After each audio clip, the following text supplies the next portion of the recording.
আসসালামু আলাইকুম। দেখতেই পাচ্ছেন দুই নেতা লাগিয়ে পড়েছে ছাগলের ফুফরা ফুলাতে। দেখা যাক তারা কি পর্যন্ত ফুলাইতে পারে। হ্যাঁ, বসাও আরো জোরে দাও ফু।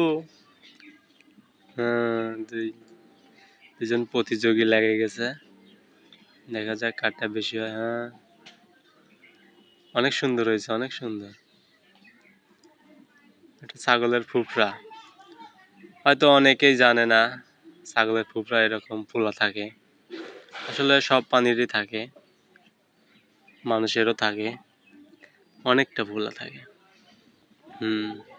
হ্যাঁ, ঠিক আছে।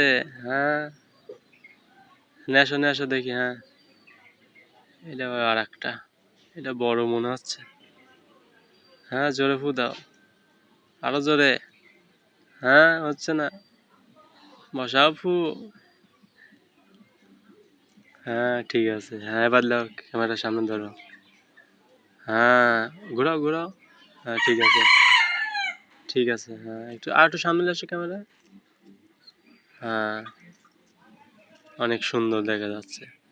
এটা ছাগলের ফুফরা। আমরা গরুর ফুফরা ফোলানোর চেষ্টা করেছি, কিন্তু ফোলানো সম্ভব হয়নি, কারণ ওইটা অনেক মোটা।